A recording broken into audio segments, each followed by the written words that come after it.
Assalamualaikum warahmatullahi wabarakatuh. Pada kesempatan ini kita kembali membahas tentang materi kimia di kelas 11, yaitu di bagian 1 untuk materi titrasi asam basa. Di sini bagian 1 membahas tentang reaksi dan data hasil titrasi. Tidak lupa, seperti halnya pembelajaran-pembelajaran di masa pandemi lainnya, saya menyarankan atau menganjurkan kepada kalian untuk selalu menjaga iman, aman, dan imun melalui 3M, dan tidak lupa kalian untuk selalu berdoa agar diberi kesehatan dan keselamatan sehingga bisa menjalankan atau melaksanakan pembelajaran dengan maksimal. Adapun untuk bagian ini kita membahas tentang kompetensi dasar 3.13 atau di sini menganalisis data hasil berbagai jenis titrasi asam basa, dan kompetensi 4.13 menyimpulkan hasil analisis data percobaan titrasi asam basa. Adapun tujuan pembelajaran pada bagian ini yaitu di sini kalian akan mempelajari tentang reaksi penetralan, data hasil titrasi asam basa, dan grafik titrasi asam basa. Ini kunci dari apa yang akan kita lakukan pada pembelajaran ini. Selanjutnya, untuk peta konsepnya, untuk peta konsep titrasi asam basa dibagi menjadi 2 bagian ya. Ini bagian pertama atau bagian 1, nantinya kita bahas di bagian 1 tentang reaksi penetralan, indikator asam basa, titik akhir, dan konsentrasi asam basa. Adapun di bagian 2 nanti kita membahas tentang grafik titrasi. Di sini saya membuka pembelajaran dengan memberikan sedikit persepsi pada kalian. Tentunya kalian tidak asing dengan yang ada di gambar ini, yaitu asam cuka.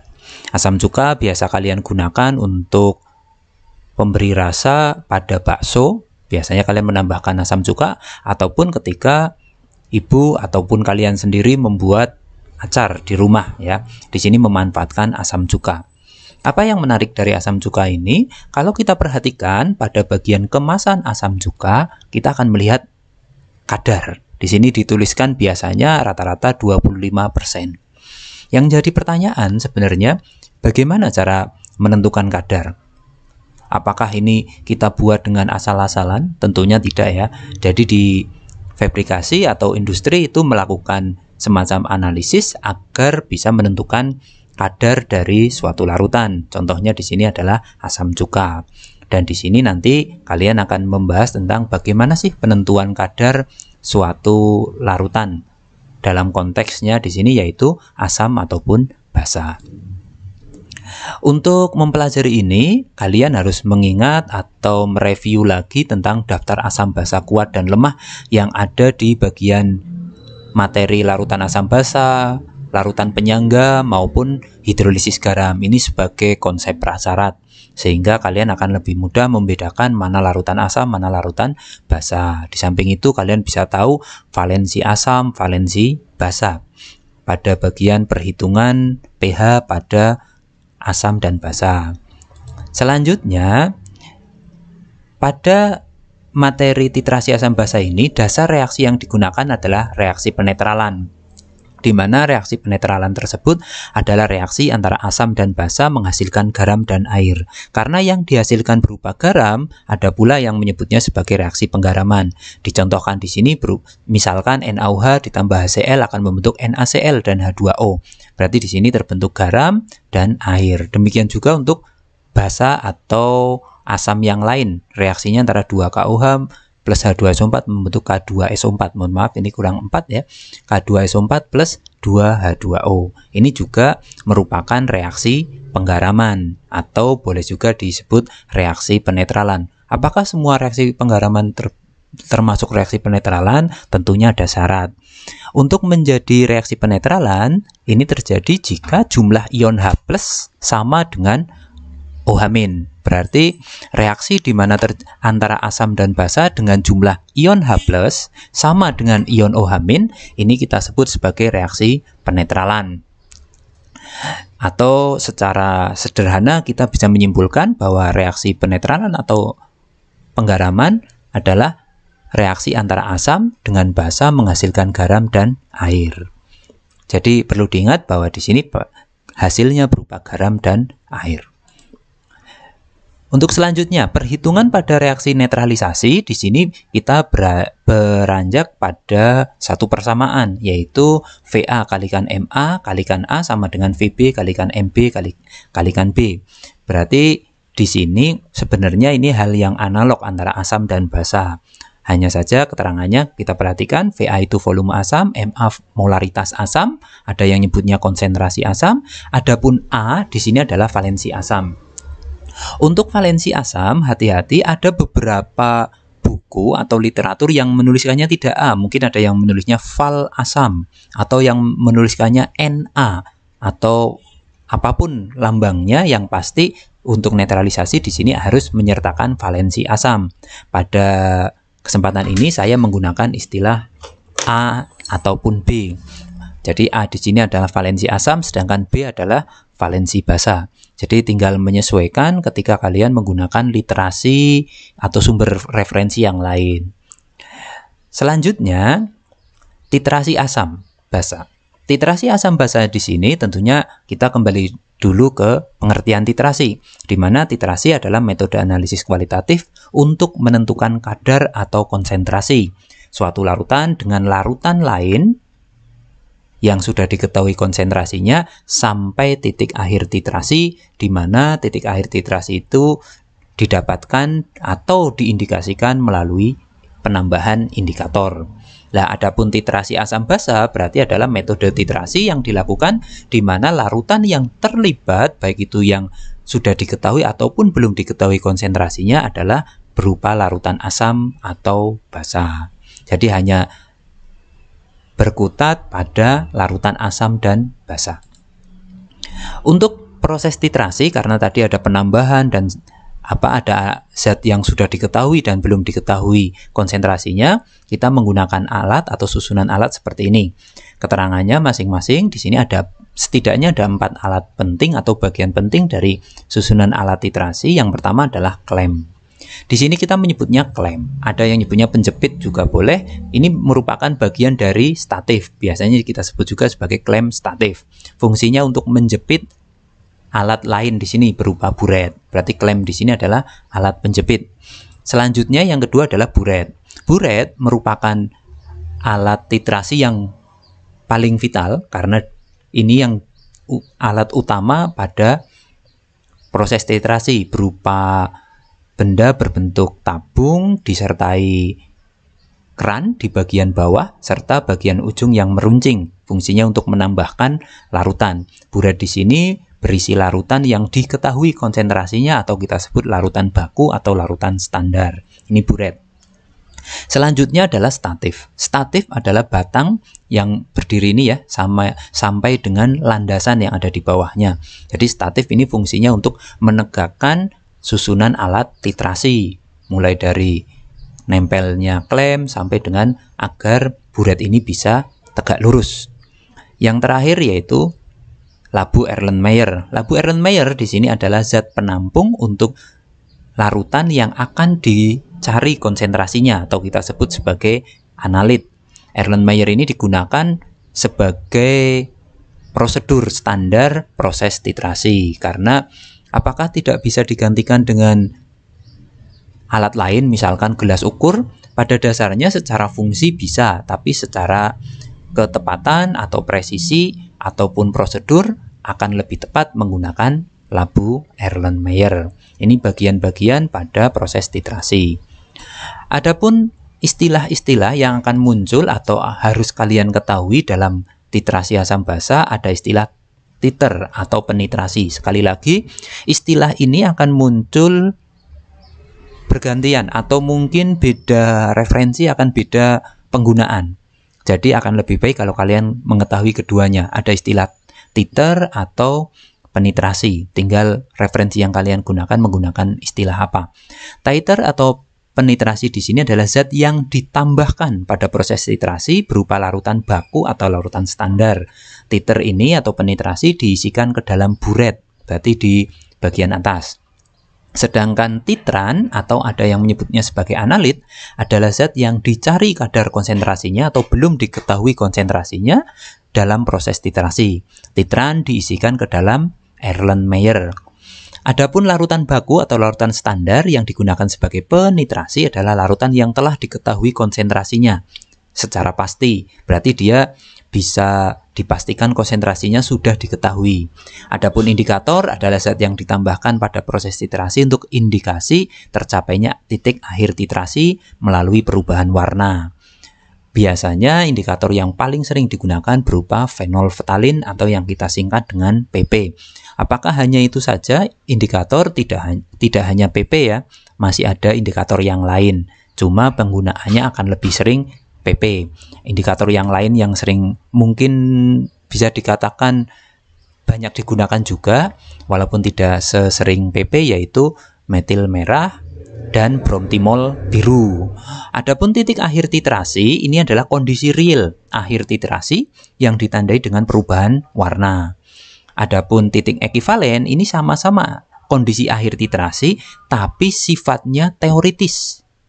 Jadi sifatnya adalah harapan idealnya, di mana mol titer atau mol penitrasi sama dengan mol titran atau zat analit. Biasanya ini akan sangat sulit kita capai dengan tepat. Jadi jarang sekali kita mendapatkan titik akhir titrasi yang sama dengan titik ekivalen. Jadi titik ekivalen itu titik akhir teoritis, artinya titik akhir yang hanya kita dapat secara perhitungan. Pada proses titrasi asam basa, kita akan melakukan dua sistem, yaitu asidimetri atau alkalimetri. Perbedaan asidimetri dan alkalimetri adalah pada larutan baku atau penitrasinya. Jika larutan baku atau penitrasinya berupa asam, kita menyebutnya asidimetri, berarti proses titrasi asam basanya berupa asidimetri. Sedangkan larutan baku atau penitrasinya berupa basa, itu kita sebut alkalimetri. Jadi ada dua jenis proses titrasi asam basa. Jadi asidimetri atau alkalimetri tergantung larutan baku atau penitrasinya. Pada proses titrasi di sini akan lebih jelas sebenarnya ketika kalian melakukan praktikum. Akan tetapi karena beberapa kendala yang kita hadapi selama PJJ ini, akan lebih baik kalau kalian menyaksikan tayangan video pada link yang saya lampirkan di sini ya, sehingga kalian akan melihat bagaimana proses persiapan alatnya, cara melakukan titrasinya, dan contoh perhitungannya.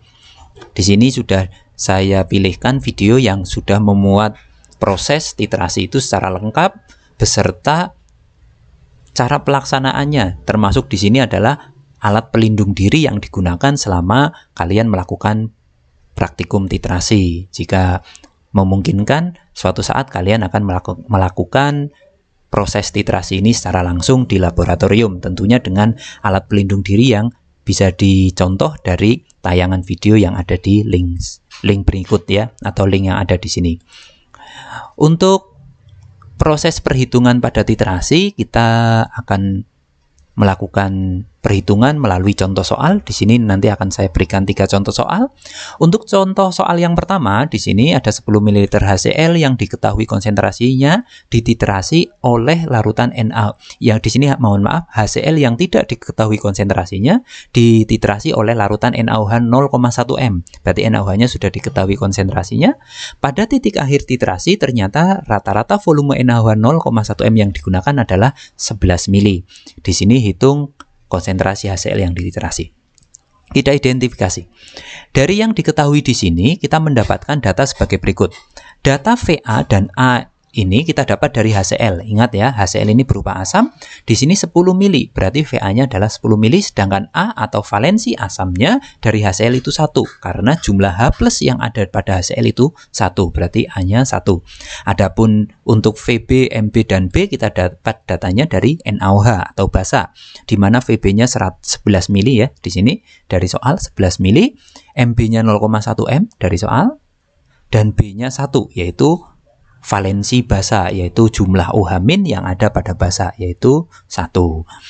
Dari sini yang ditanyakan adalah konsentrasi HCl, yaitu molaritas asam. Kalau kita identifikasi, analit atau zat yang akan ditentukan konsentrasinya atau belum diketahui konsentrasinya adalah HCl. Sedangkan penitrasinya adalah zat yang diketahui konsentrasinya, dalam kasus ini adalah NaOH. Berarti NaOH ini adalah selaku larutan bakunya. Karena di sini larutan baku atau larutan standarnya berupa NaOH atau basa, kita menyebut proses ini adalah titrasi asam basa alkalimetri. Untuk perhitungannya sebagai berikut, VaMaA sama dengan VbMBb, kita masukkan angkanya 10 Ma. 1 sama dengan 11, 0,11, sehingga 10 Ma sama dengan 1,1, dan kita mendapatkan hasil akhir molaritas asamnya atau molaritas HCl 0,11 molar. Ini contoh soalnya. Kita perhatikan tipe penyajian soal di contoh soal 1 ini dengan soal nomor 2. Kita bandingkan ya. Untuk yang di nomor 2 ini berupa data percobaan. Sebenarnya akan sama saja, cuma karena ini data percobaan kita coba bandingkan ya. Di sini ada data percobaan titrasi CaOH 2 kali berupa basa dengan H2SO4 0,05 M. Kalau kalian perhatikan, H2SO4-nya sudah diketahui konsentrasinya 0,05 M. Jelas H2SO4 adalah penitrasi karena sudah diketahui konsentrasinya atau sebagai larutan baku atau larutan standar. Di sini ada 3 percobaan. Ini sesuai standar ya. Kalau percobaan titrasi minimal dilakukan sebanyak 3 kali. Jadi diulang sebanyak 3 kali. Ada perubahan volume di H2SO4 tapi CaOH dibuat sama. Nah, ini akan berbeda sedikit ya. Dalam penentuannya kita identifikasi. Kita mendapatkan data VaMaA tentunya dari asam berupa H2SO4 dan VBB dari CaOH 2 kali. Kita lihat, untuk VA-nya hati-hati karena ini percobaan yang diulang 3 kali, maka volume asam adalah rata-rata dari 3 percobaan tersebut. Misalkan ada soal yang berupa percobaan sampai 5 kali, berarti rata-rata dari 5 percobaan. Untuk menghitungnya tinggal volume 1 tambah volume 2 tambah volume 3 dibagi banyaknya percobaan. Jadi kalau ada 5 percobaan tinggal dijumlah 5 percobaan itu dibagi 5. Dari sini 20, 19, 9 sama 20,1 kita jumlah, kita bagi 3, hasilnya 20 mili. 20 mili ini sebagai VA. Adapun MA kita dapat dari soal asamnya 0,05 M, berarti MA-nya 0,5 M. Adapun A atau valensi asam dari H2SO4 yaitu banyaknya H+ dalam asam tersebut yaitu H2SO4, berarti hanya ada 2, maka valensi 2. Adapun VB ini 10. Kenapa kita tidak harus menghitung rata-rata? Sebenarnya sih sama saja. Karena ini dibuat sama, otomatis 10 tambah 10 tambah 10 bagi 3, pasti 10 mili.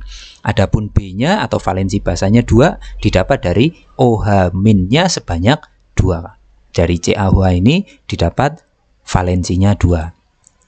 Adapun yang ditanyakan di sini adalah molaritas basanya mestinya ya. Karena yang belum diketahui adalah konsentrasi basanya.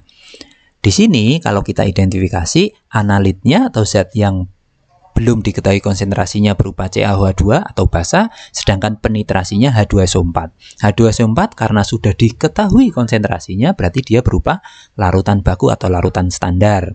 Karena larutan standarnya berupa asam, proses ini berupa asidimetri. Untuk perhitungannya pakai rumus netralisasi VaMaA sama dengan VbMBb, kita dapatkan perhitungan seperti ini ya. Tinggal kita inputkan data yang sudah ada, kita dapatkan molaritas basanya sebesar 0,1 M. Berarti di sini molaritas dari CaOH 2 itu adalah 0,1 M. Kita lihat contoh soal yang ketiga. Ini contoh soal yang paling aplikatif sesuai dengan tujuan pembelajaran kita, yaitu menentukan kadar. Dan di sini di awal sudah saya analogikan atau saya apersepsikan tentang bagaimana larutan cuka itu bisa menuliskan kadar 25% dan sebagainya. Di sini kita akan menghitung kadar dari larutan cuka. Ya, dicontohkan di sini seseorang, dalam hal ini siswa ya, melakukan percobaan untuk menentukan konsentrasi 100 ml cuka dapur CH3COH.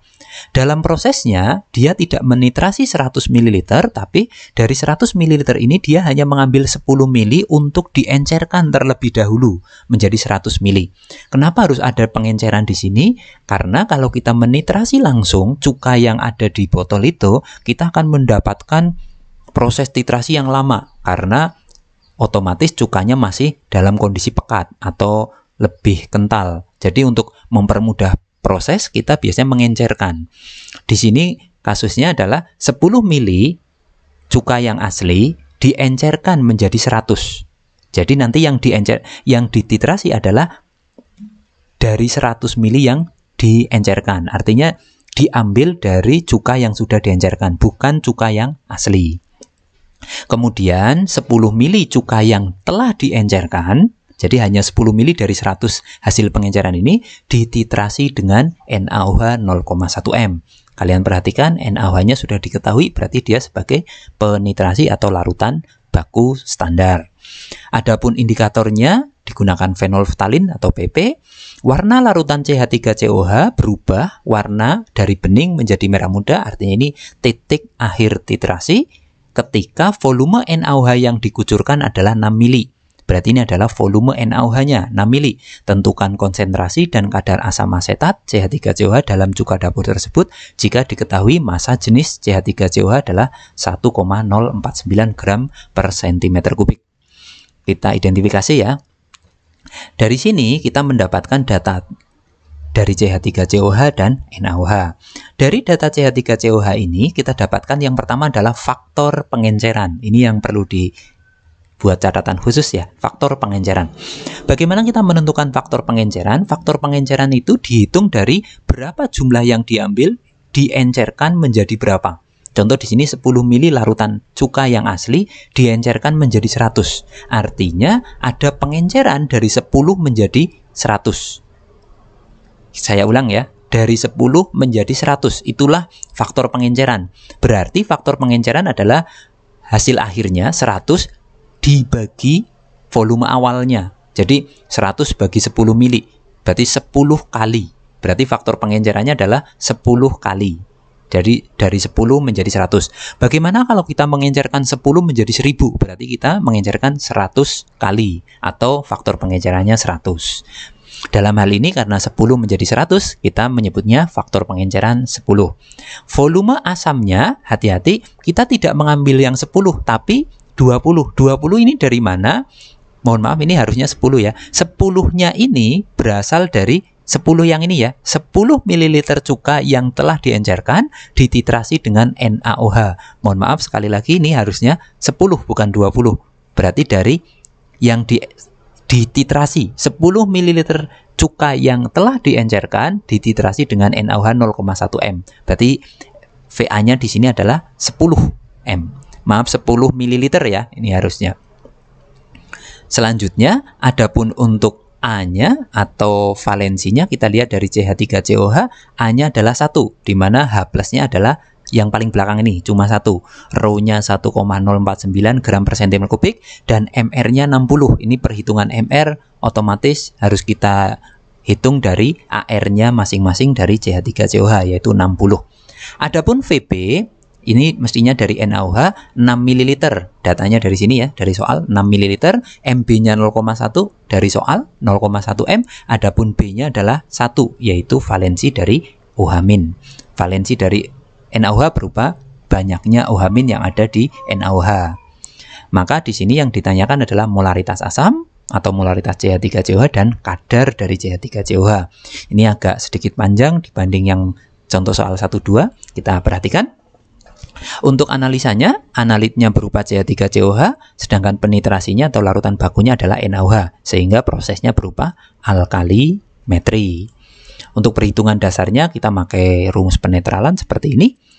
VA, MA dan sebagainya tinggal kita masukkan 10 kalikan MA. Hati-hati ya, VA-nya 10, ini bukan 20 ya, tadi sudah saya ralat. 10 MA kalikan 1 sama dengan 6 kalikan 0,1 kalikan 1. Didapatkan 10 MA sama dengan 0,6 sehingga MA-nya 0,06 M. Hati-hati. Untuk catatan, proses perhitungan awal ini adalah konsentrasi asam asetat atau konsentrasi CH3COH yang diencerkan.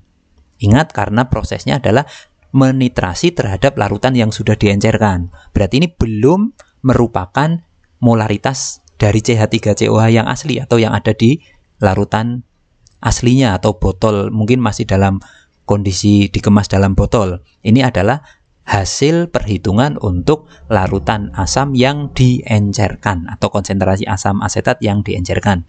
Bagaimana kita menghitung konsentrasi asam asetat aslinya? Asam asetat aslinya, molaritasnya akan kita hitung dengan cara molaritas asetat yang didapat dari pengenceran atau hasil perhitungan pertama kalikan faktor pengenceran. Jadi faktor pengenceran digunakan untuk mengkonversi molaritas hasil pengenceran menjadi molaritas dari larutan aslinya. Di sini molaritas hasil pengencerannya dari perhitungan titrasinya 0,06 M kalikan faktor pengencerannya 10, berarti 0,6 M. Jadi konsentrasi asam asetat asli atau yang ada di sampel aslinya atau analitnya adalah 0,6 M. Adapun untuk menghitung kadarnya, kita memanfaatkan rumus seperti ini. Molaritas sama dengan Rho kalikan 10 kalikan kadar dibagi MR.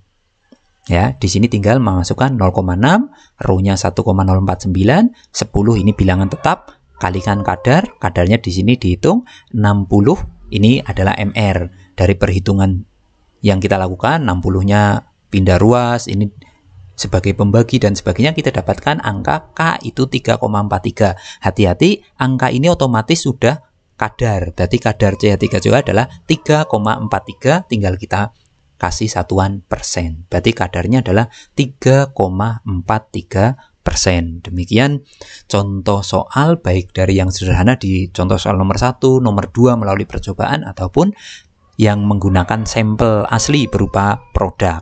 Ini bisa kalian gunakan juga untuk praktikum, di mana kalian bisa menentukan kadar dari larutan asam seperti vitamin C yang ada di produk-produk tablet vitamin C ataupun yang lain. Untuk memperdalam materi, silakan kalian mengerjakan latihan soal mandiri, tidak hanya sebatas yang saya tampilkan di sini ya. Kalian bisa menambahnya melalui sumber referensi atau literatur lain yang bisa kalian gunakan untuk memperbanyak retensi kalian mengerjakan soal terkait dengan titrasi asam basa. Kita sampai pada bagian penutup. Pada bagian penutup ini kita mendapat kesimpulan bahwa titrasi adalah metode untuk menentukan kadar atau konsentrasi suatu zat melalui penambahan larutan yang sudah diketahui konsentrasinya terhadap larutan yang belum diketahui konsentrasinya sampai dengan tercapai titik akhir titrasi yang ditandai dengan perubahan warna akibat penambahan indikator. Adapun perhitungannya kita melibatkan rumus netralisasi dan rumus-rumus lain yang terkait tentang perhitungan kadar. Untuk memperdalam bagian satu ini, silakan kalian menambah latihan soal secara mandiri, literasi dari referensi lain yang relevan baik berupa offline maupun online, baik itu dari media cetak maupun media elektronik yang sifatnya online. Adapun di bagian kedua kita akan bertemu untuk membahas grafik titrasi. Demikian yang bisa saya sampaikan, kurang lebihnya mohon maaf. Adapun revisi perbaikan atas apa yang saya sampaikan ini, bila mana ada kesalahan bisa disampaikan secara langsung pada saya atau kalian bisa menuliskan di kolom komentar untuk bisa saya tanggapi dan menjadi perbaikan buat saya untuk video-video selanjutnya. Dan misal berkenan silakan untuk like, share, dan komen untuk video ini. Sampai bertemu di pembelajaran selanjutnya. Kita akhiri dengan berdoa, semoga apa yang kita pelajari di bagian ini bisa kita terima dan mengendap menjadi pengetahuan baru yang kita miliki. Terima kasih. Assalamualaikum warahmatullahi wabarakatuh.